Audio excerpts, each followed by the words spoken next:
field due to a dipole on its equatorial line. हमने इससे पहले जो आर्टिकल किए थे that is the electric dipole moment and electric field due to a dipole on its axial line. लेकिन आज जो हम कर रहे हैं that is on equatorial line. So सबसे पहले हमें पता है कि what is the dipole.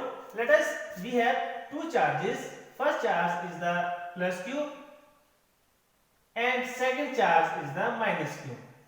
So have two charges और they are separated by distance. हमें पता है उसके बीच में डिस्टेंस कितना होता है. That distance is the 2l. That means ये अगर हम इसका ओरिजिन इसका सेंटर मान लेते हैं तो यहां से लेकर यहां तक का जो डिस्टेंस है that distance is the l और यहां से लेकर यहां तक डिस्टेंस है वो भी कितना आएगा l. अब यहां पे अगर हम जो टेस्ट चार्ज है उसकी पोजीशन अरेंजमेंट हम कहीं भी रख सकते हैं, यहां से भी यहां भी कहीं भी रख सकते हैं उसकी. जब हमने पिछले आर्टिकल में अगर टेस्ट चार्ज को यहां पे रखा था तो that is the axial line. लेकिन अब हम जो ये टेस्ट चार्ज है इसको पोजीशन यहां से लेकर हम अगर यहां पे रख देते हैं दिस इज पॉइंट P और यहां पे क्या रख रहे हैं हम टेस्ट चार्ज. सो ये जो है इस हमारे पास जो डाइपोल है इसको इक्वल पार्ट में डिवाइड कर देगा. So it is called as equatorial line. अब क्या होगा, ये जो हमारा प्लस क्यू चार्ज है वो भी इसके ऊपर फोर्स लगाएगा और माइनस क्यू भी है वो भी क्या लगाएगा इसके ऊपर फोर्स. तो लेट अस सपोज जो हमारे पास माइनस क्यू चार्ज है वो इसके ऊपर एक फोर्स लगाएगा. अब ये फोर्स कौन सी होगी, क्योंकि test charge always positive charge और यहाँ पे कौन सा चार्ज है that is the negative charge. Let us suppose it is at point A and this is at point B और ये जो डिस्टेंस है किसका, टेस्ट चार्ज का, कहां से, from centre, it's distance is r. हमने कल यहां से लेकर यहां तक जो टेस्ट चार्ज रखा था उसका डिस्टेंस भी क्या लिखा था r. तो आज हम ये टेस्ट चार्ज यहां से उठा के हम यहां पे रख रहे हैं तो ये डिस्टेंस भी कितना हो गया, that distance is the r. अब मैं बता रहा था कि यहां से ये एक टेस्ट चार्ज के ऊपर एक फोर्स लगाएगा और फोर्स मींस इस पे इलेक्ट्रिक फील्ड लगाएगा. तो ये जो फोर्स लग रही है electric field that is due to minus charge. तो इसको मैं किसके साथ नोटेशन दे रहा हूं, this is the E negative. So ये आएगी इनवर्ट क्योंकि ये अट्रैक्ट कर रही है. वैसे ही हमारे पास प्लस क्यू चार्ज है वो इसके ऊपर एक इलेक्ट्रिक फोर्स लगाएगा और इलेक्ट्रिक फोर्स कहां जाएगी, इसके इस डायरेक्शन में, क्योंकि ये दोनों पॉजिटिव है और पॉजिटिव पॉजिटिव क्या करते हैं, रिपेल. सो ये आ गई हमारे पास E positive that is the electric field. So ये हमारे पास आ गई electric field that is the E positive. तो अभी तक हमने जो अंडरस्टैंड किया वो क्या था, हमारे पास था एक डाइपोल और डाइपोल हमने लास्ट आर्टिकल में देख लिया था that is two equal and opposite charges. First charge is minus Q and second charge is plus Q. ये दो चार्जेस आ गए, उन दोनों के बीच में distance and distance is 2l. तो ये तो आ गया हमारे पास डाइपोल. लेकिन अब इसके बाद में मैंने एक बताया था कि हमें एक लगाने पड़ेगी dipole movement. What is the dipole movement, always from negative to positive. तो ये डाइपोल मूवमेंट आप यहाँ पे एक लाइन लगा देंगे और इसको लिखेंगे P वेक्टर. तो ये हमारे पास आ गया. अब हमारे पास दो चार्ज है, एक है माइनस क्यू एक है प्लस क्यू. प्लस क्यू इसके ऊपर फोर्स इलेक्ट्रिक फील्ड लगा रहा है that is the E plus और इसके ऊपर जो लग रही है that is the E minus. So सबसे पहले हम लिखते हैं electric, first point electric field due to plus Q charge किसके ऊपर, on test charge. So electric field किसकी वजह से, प्लस क्यू चार्ज की वजह से, कहां पे, P पे, और जो आएगी that is the E plus. And हमें पता है कि आज हम करें इन मैग्नीट्यूड, आप इसको वेक्टर फॉर्म में भी लिख सकते हैं, मैग्नीट्यूड में भी. आज हम स्टार्टिंग मैग्नीट्यूड से लिखते हैं और इसको एंड कहां पे करेंगे, इन vector form. So what is the value of E plus, हां हमने लास्ट आर्टिकल में क्या किया था, what is the value of E plus, that is 1/4 pi epsilon not. तो चार्ज कौन सा है, Q, मैग्नीट्यूड में ये आएगी एंड डिस्टेंस यहां से लेकर यहां तक का distance that distance is the Bp whole square. So ये हमारे पास आ गई E पॉजिटिव की वैल्यू. अब हमें निकालना है डिस्टेंस Bp. तो ये Bp डिस्टेंस निकालेंगे, हम निकालेंगे बाय पाइथागोरस थ्योरम. तो ये हमारे पास एक ट्रायंगल बन रही है, इसका ये हाइपोटेन्यूज आ गया, late us suppose this is the base and this is the perpendicular. अब क्या यूज करते हैं, by Pythagoras theorem. So Pythagoras theorem क्या है, hypotenuse square is equal to base square plus perpendicular square. So what is the base? Let us suppose this is the base and that distance is the L. ये आ गया perpendicular and this is the hypotenuse. What is the value of hypotenuse? That is the BP. So BP square, hypotenuse square, base that is the L square plus R square. हम इसको R square plus L square भी लिख सकते हैं. तो ये कितना आ गया? This is the R square plus L square. तो अब हम निकाल रहे हैं वैल्यू किसकी? BP की. So BP is equal to under root this is the R square plus L square. ये जो वैल्यू है, this is equation number, let us go this equation number 1. इस इक्वेशन को आपने लर्न कर लेना है क्योंकि ये जो वैल्यू है ये हम डायरेक्ट यहां पे लिख रहे हैं. So what is the value of BP? BP is equal to under root R square plus L square. अगर आप देखेंगे जितना आपके पास BP है उतना ही आपके पास कितना AP, तो ये दोनों वैल्यू सेम आ जाएंगे. तो इसको क्या लिखते हैं? under root R square plus L square. तो ये दोनों वैल्यू लिख दी मैंने यहीं पे. सो BP is equal to that is the AP, क्योंकि हम इसको बाद में यूज कर लेंगे. So this equation number, let's go this is 1 and this equation number 2. So ये अभी तक हमारे पास आ गया BP. So what is the value of E plus? So E plus is equal to, yes that is the 1 upon 4 pi epsilon not Q upon BP and BP की value कितनी आएगी? That is the R square plus L square. So this is the value of E plus. So ये equation 1, 2 and this equation number late us suppose this is the 3. अब हम बात करेंगे, हमने plus Q की वजह से इलेक्ट्रिक फील्ड निकाल ली है एट पॉइंट P. अब क्या निकालेंगे हम? माइनस Q की वजह से यहाँ पे इलेक्ट्रिक फील्ड निकालेंगे.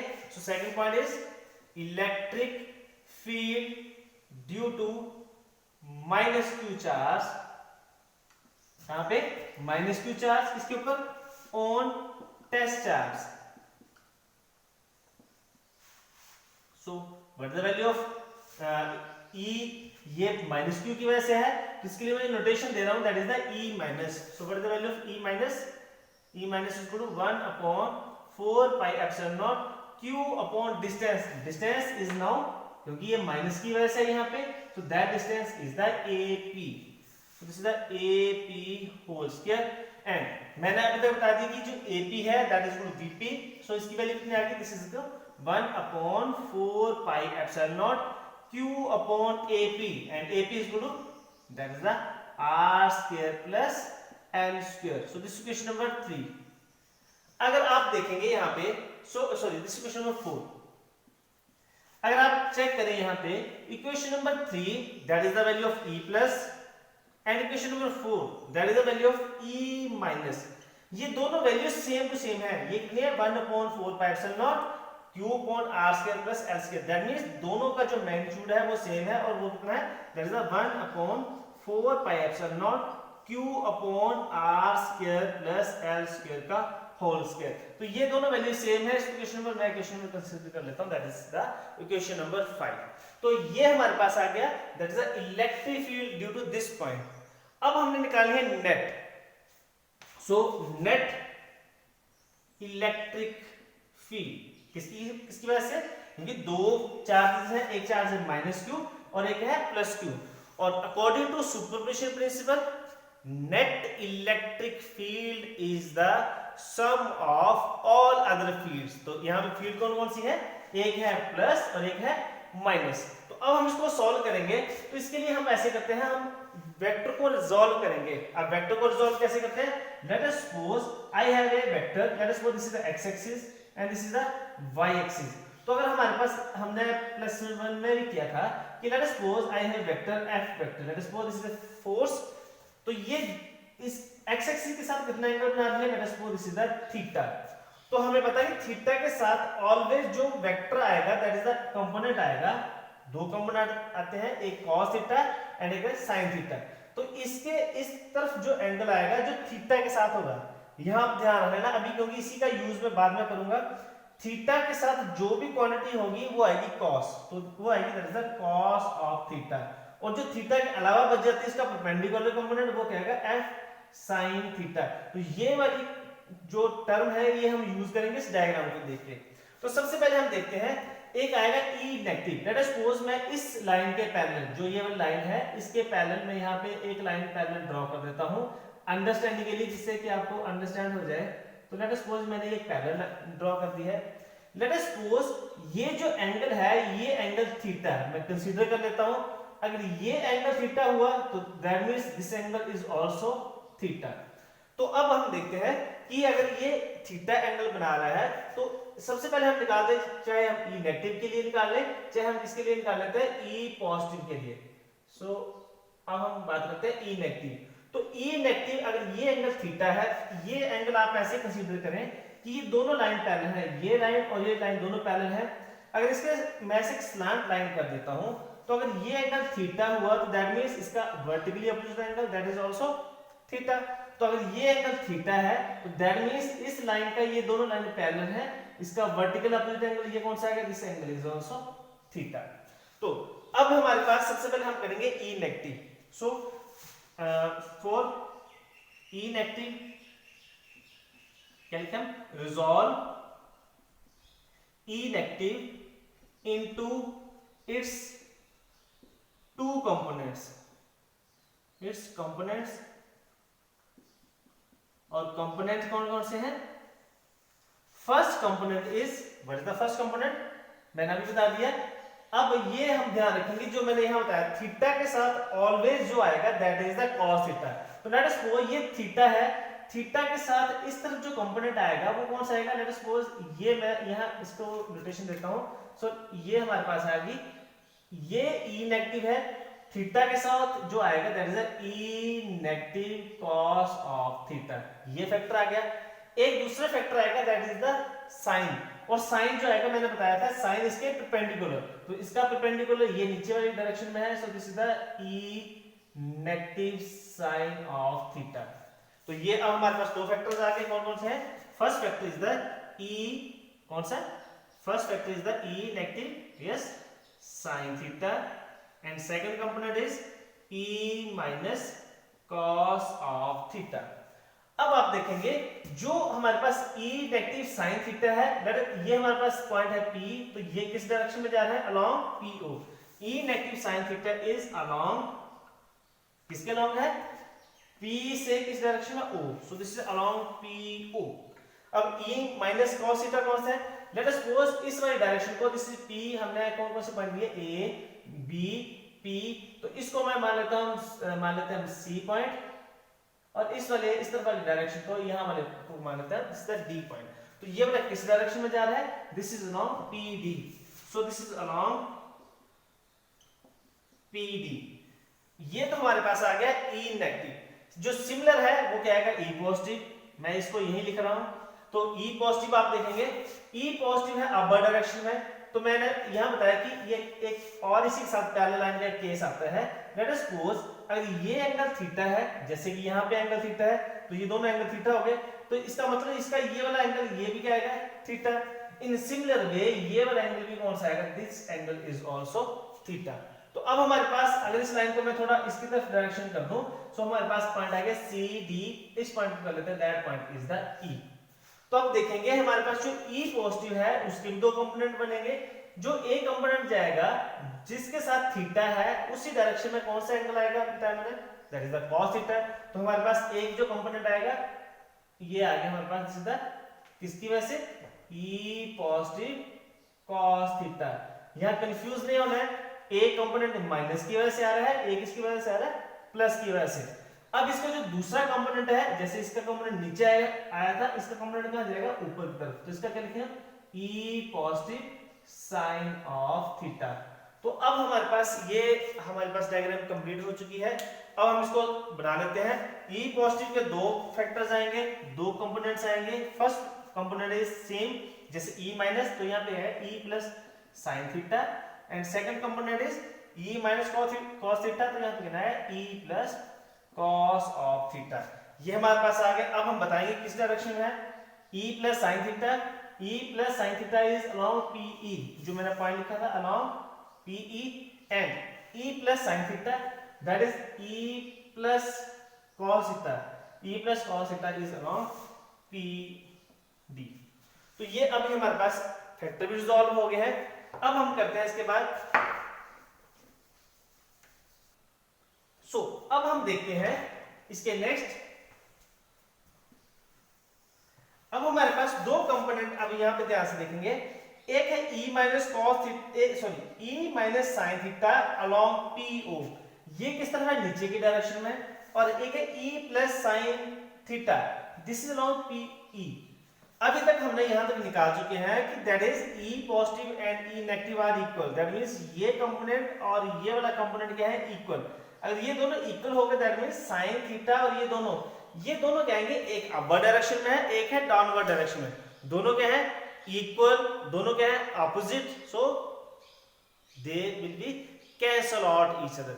सो दैट मींस हमारे पास जो नेट इलेक्ट्रिक फील्ड आएगी, net electric field due to all components, what is the component, first component is the e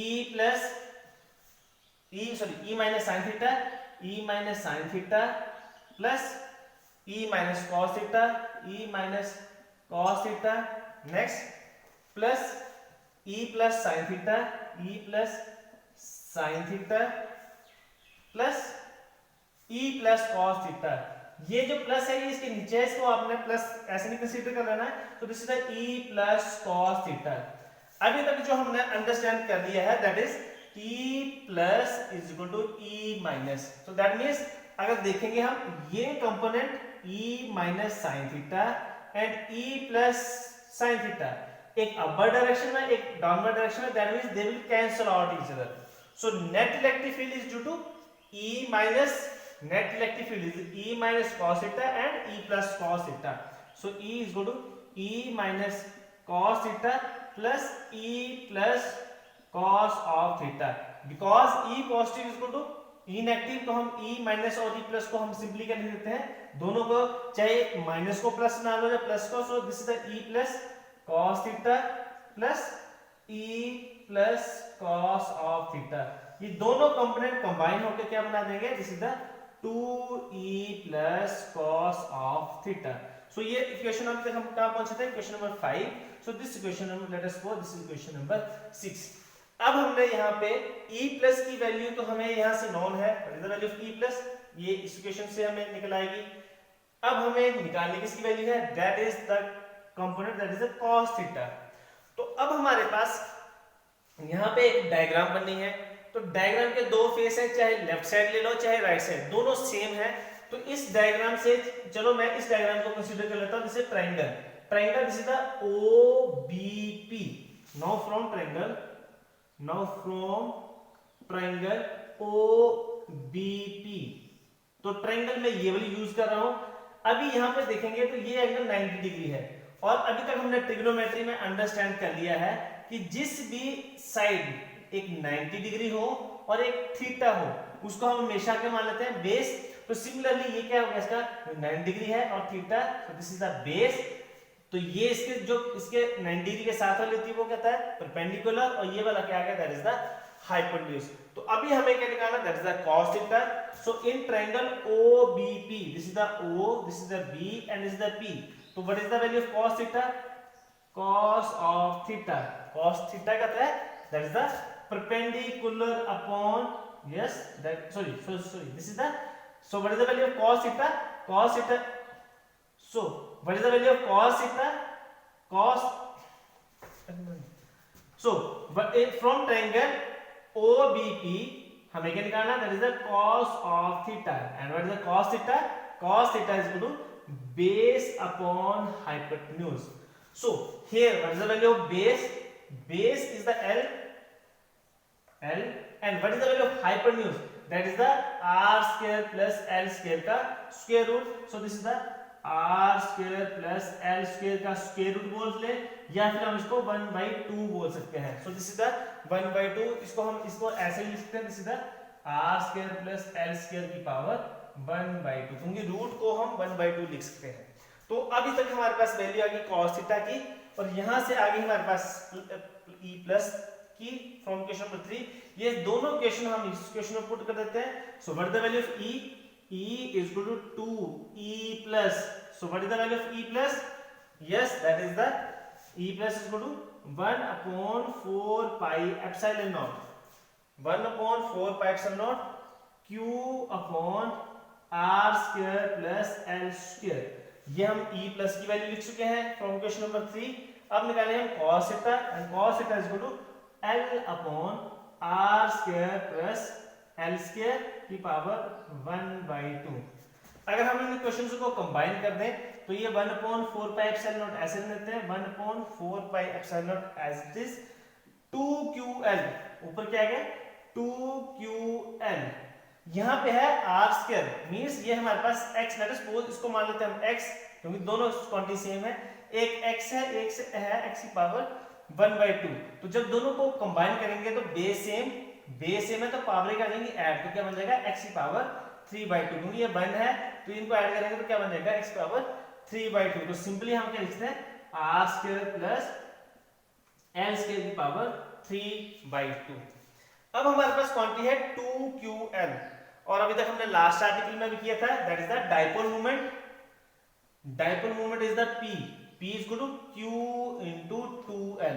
तो ये क्वांटिटी कंप्लीट क्या बन गई है, that is the according to this q2l and that is equal to p, so what is the value of e, 1/4 pi epsilon naught into this is the this is the p upon r square plus l square की power 3/2। so हमारे पास e की value कितनी आ गई, this is the 1/4 pi epsilon naught p upon r square plus l square की power 3/2। So this is the electric field due to a dipole on its equatorial line।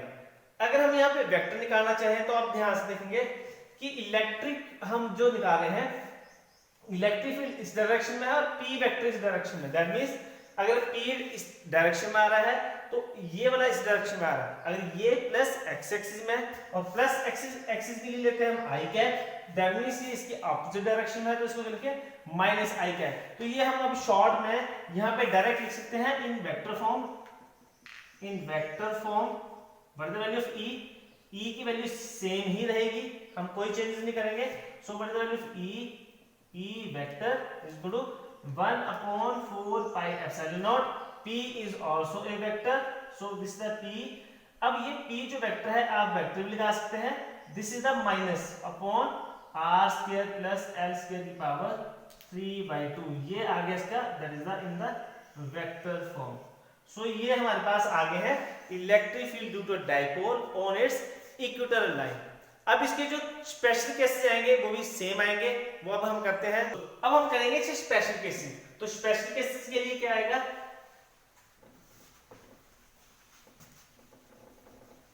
Special cases जो है वो आएगा हमारे पास, हमने कल भी स्पेशल केसेस किया था, दैट मींस जो हमारा टेस्ट चार्ज था उसको हम इनफाइनाइट तक मतलब उसको लार्ज डिस्टेंस, उसका डिस्टेंस बढ़ा रहे थे। वैसे ही अगर मैं ये पॉइंट अगर इसको इंक्रीज कर दूं, दैट मींस r को इंक्रीज करूं, तो हम करेंगे हम स्पेशल केसेस। तो स्पेशल केसेस में क्या आएगा, ये जो r है अगर इस पॉइंट को टेस्ट चार्ज को मैं इस ओरिजिन से अगर इसका डिस्टेंस बढ़ाना शुरू कर दूं, सो what is the value of r if r is first point, if r is very greater than l, means कि अगर आप मार्कर देख रहे हैं, अगर ये डाइपोल है, हम जितना से दूर चलते जाएंगे आप देखेंगे इसकी लेंथ कम होती जा रही है, मतलब डिस्टेंस के अकॉर्डिंग इसकी लेंथ कम। तो हमने लास्ट आर्टिकल में भी किया था, that is if r is very greater than l then r square plus l square, उसको अप्रोक्सीमेटली क्या लिख रहे थे हम, simply that is the r square. So हमारे पास इलेक्ट्रिक फील्ड की वैल्यू कितनी थी, E is equal to 1/4 pi epsilon naught, that is yes this is the p upon that is the r square plus l square। अब r square plus l square को मैंने simply क्या लिख दिया हुआ, that is the r square and power is 3/2। सो अब देखेंगे ये 2 से 2 cancel out, so E is equal to 1/4 pi epsilon naught p upon r cube। तो यहाँ भी जो इलेक्ट्रिक फील्ड है वो किसका इनवर्सली प्रोपोर्शन है, that is inversely proportion to r cube.